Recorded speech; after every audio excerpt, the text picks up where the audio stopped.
Well, hi guys.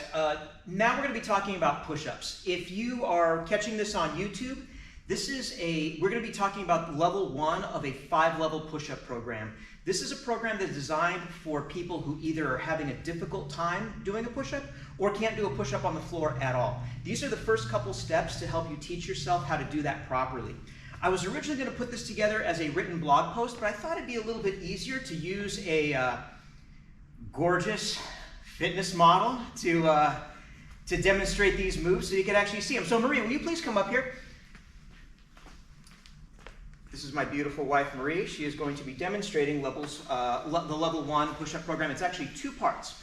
So the first thing that we've noticed with folks who struggle to do a push-up, and this is regardless of whether they are male or female, usually people complain that they do not have the upper body strength to properly do a push-up.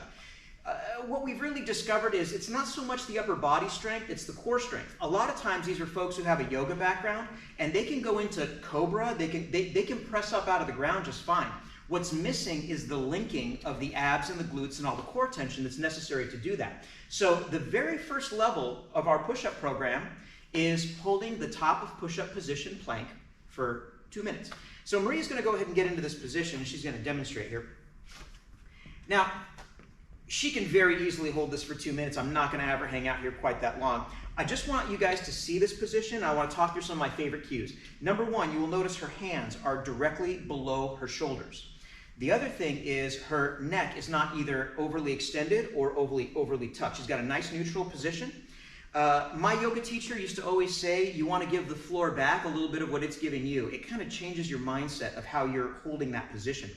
The other thing that we're going to notice here is the middle of her is very braced. If I came over here and tried to disturb her a little bit, she's not going anywhere. You want to reverse engineer this 2-minute plank, so the main place that you feel it is in your abs and your glutes. The 2-minute is not like a fitness challenge. If you start feeling it in your back or places or you're having a really tough time holding it and things are giving out that shouldn't be giving out, just stop. You may not have the 2-minute push-up position plank right away. It might take you a little while to be able to build up. Marie, thank you. It might take you a while to do that. I know some of the folks in here, you've got some Viking blood. You'd rather have blood come out of your eyes than not survive the 2 minutes. Don't do that.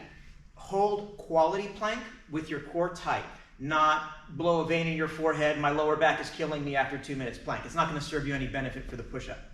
Now, as far as the push-up itself, there are a couple of ways to regress the movement pattern.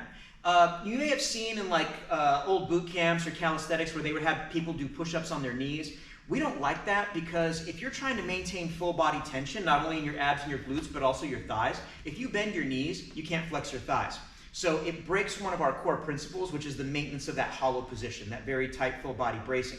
So there's 2 ways you can do it. You can elevate the surface. A lot of our physical therapy folks, we work with folks that will just, we'll have them do it on a tall box. But one of the things we've also discovered here is these little pull-up bands actually do a really, really good job with this as well. So if you can almost do a push-up on the floor but just need a little bit of help, these bands are pretty awesome.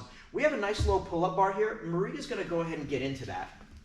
So getting in and out of the band is sometimes more awkward than the push-ups themselves. There's not really a wrong place to put the band, but Marie likes it around her waist. She's going to get into that exact same push-up position. Now, from the angle that I'm looking at her, when she comes down to the bottom of the rep, go ahead.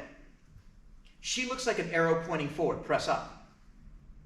And then just go ahead and do, can we do like maybe just 4 more so people can see? Now, it's hard to tell in the video, and for you guys, if you haven't tried to come up here and do this yet, it looks like she's just doing push-ups on the floor. And it looks like, like that's too hard, I can't do that. Believe it or not, this band actually provides a lot of help. Marie, thank you.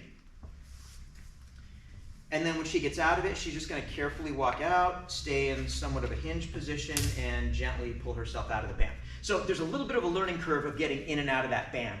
But if you couldn't see from the angle that she was down here in, if you're doing push-ups with your elbows flared out to the side, this is a very upper body dominant, shoulder dominant push-up position. I have a bad shoulder. I actually can't do push-ups like this. It hurts. I see a lot of guys trying to do this because they don't have the core strength.